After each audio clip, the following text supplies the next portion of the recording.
السلام عليكم ورحمة الله وبركاته. إن الحمد لله حمدا كثيرا طيبا مباركا فيه. My dear brothers and sisters, Alhamdulillah, we're coming to the end of this blessed month of Ramadan, and Allah subhanahu wa ta'ala makes it very, very clear to us in the Quran, in Surah Al-Baqarah, for example, how and why we are doing this month of Ramadan. What are we doing within this?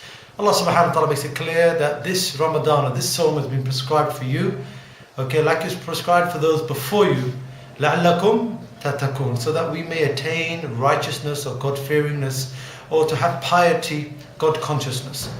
And what does that really mean? Well, let's put it into a nutshell. Let's make it very comprehensive for you. This month of Ramadan is there so you can get closer to Allah subhanahu wa ta'ala. You can throw away all those things which were against the rules of Allah subhanahu wa ta'ala, and you could be of those people Allah subhanahu wa ta'ala blesses with the Jannah and saves from the hellfire. So you've done these 30 days of fasting, alhamdulillah, and you fasted long days, lot hot days, hottest days maybe in the Western Hemisphere for many, many times. But what are you doing after this month of Ramadan? What are you going on to do after the month of Ramadan? How are you going to add upon the good deeds that you've done in Ramadan?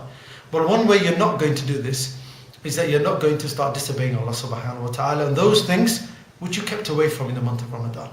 So in the month of Ramadan, you kept away from vile talk, from backbiting, for seeing things that you shouldn't see, to speak about things you shouldn't speak about, from eating those things you shouldn't eat. Now that Ramadan's over, we're not going to return to those things. And one of the reasons we're not going to return to those things is because we want this closeness with Allah subhanahu wa ta'ala, and we want Allah subhanahu wa ta'ala to accept our fasting.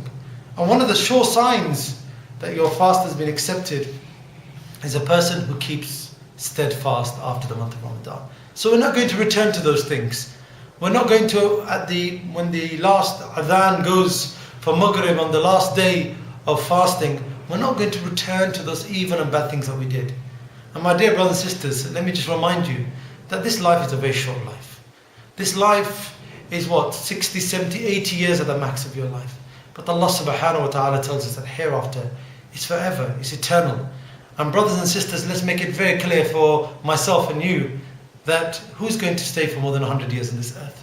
All these things that you want to do, all these things you're desiring to do, which you're not allowed to do, how many can you do before you pass away? The most important time for you, my dear brothers and sisters, is the second, the daqiqah, the minute that you're going to pass away and stand in front of Allah subhanahu wa ta'ala. Don't make this month of Ramadan a futile month that you kept away from sharab, from drink and ta'am and food. No, this is a month of Ramadan that from now onwards that you're going to keep away from all of these bad things and you're not going to turn away from Allah subhanahu wa ta'ala. And remember, this dunya is dana'a, something lowly, has no value. This dunya to Allah subhanahu wa ta'ala is like a drop that you take in the needle when you put it inside this ocean.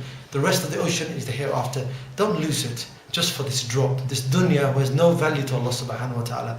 Be close to Allah, stay steadfast, and most importantly, keep your relationship with Allah subhanahu wa ta'ala, for verily, if you're close and tight with Allah subhanahu wa ta'ala, no one can break this partnership. I ask Allah subhanahu wa ta'ala to keep us steadfast after the month of Ramadan and to accept all our good deeds. وسبحانك اللهم وبحمدك أشهد أن لا إله إلا أنت أستغفرك وأتوب إليك والسلام عليكم ورحمة الله وبركاته.